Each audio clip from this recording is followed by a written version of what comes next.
always know what your action is, because then when you come in the morning confident, or when you come in the morning and you can't hit your ass with both hands, you know what to do.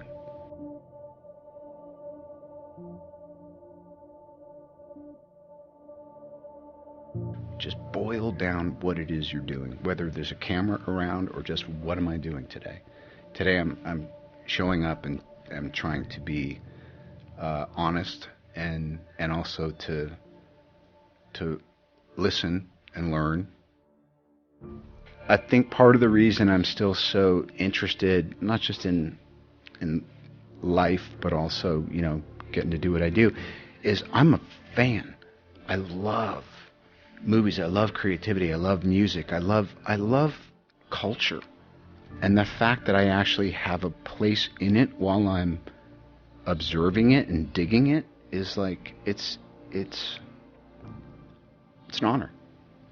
This concept of things just sort of falling into place, I'm a big believer in that too. Yeah. What is that though? Is that you getting out of your own way? Like what is that? Isn't that 70% of it? Yeah. Yeah. I'd say it's 70% maintenance of what can I do to do my part to stay out of the way. And then the other part, I always think of it as like this little super thin, invisible thread.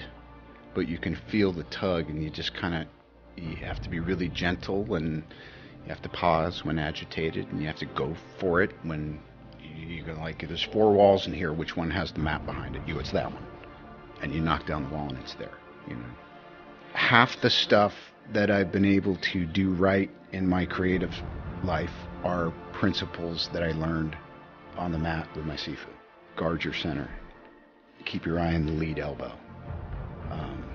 Get to the blind side. Half the time, if I would be in a critical artistic situation, I would just say, because Wing Chun problems are life problems are Wing Chun problems, and I would just go back to how did this kind of relate to... 30 years he has struggled with a dangerous drug addiction that nearly destroyed him, and today he says he's clean, he's in love, and so by the time you're in prison, that's not rock bottom for you? Nope. Nope. No.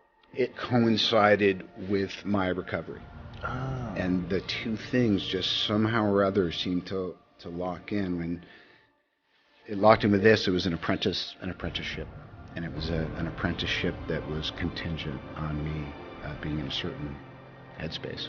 You know, because you can reach out for help in kind of a half-assed way, and you'll get it, and you won't take advantage of it, you know?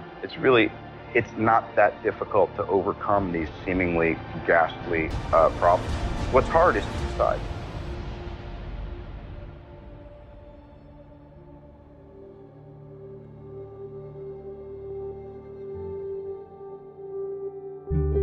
What did they say? Faster alone, further together?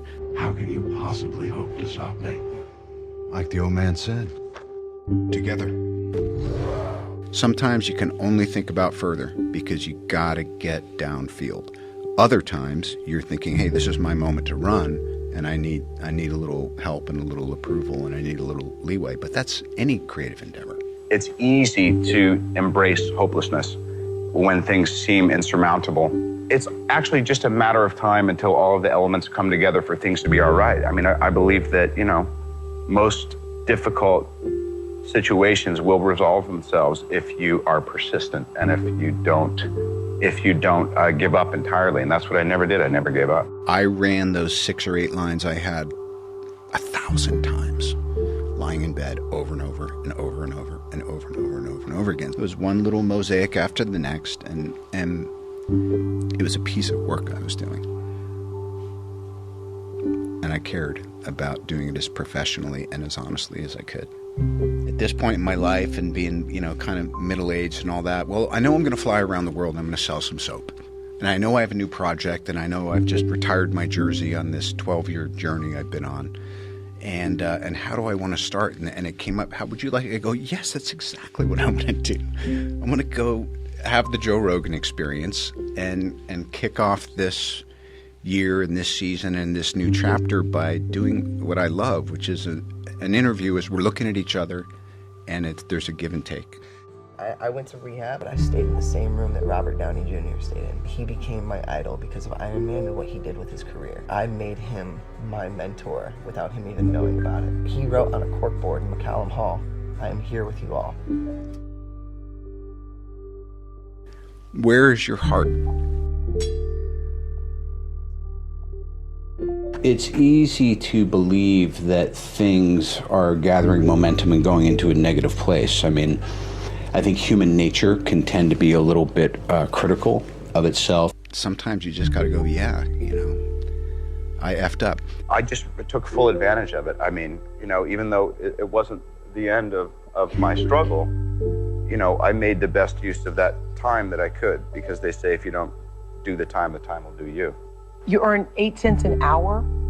What's humbling is to have to live your life for some reason that is yet to be explained to me by God in such a public way, when so much of it is so humiliating and embarrassing. So by the time I got into prison, it wasn't like, wow, this is the worst thing that's ever happened to me. It was an extension of things being miserable. It's just incredible. Our culture never encourages taking a break, never encourages saying, don't chase that thing.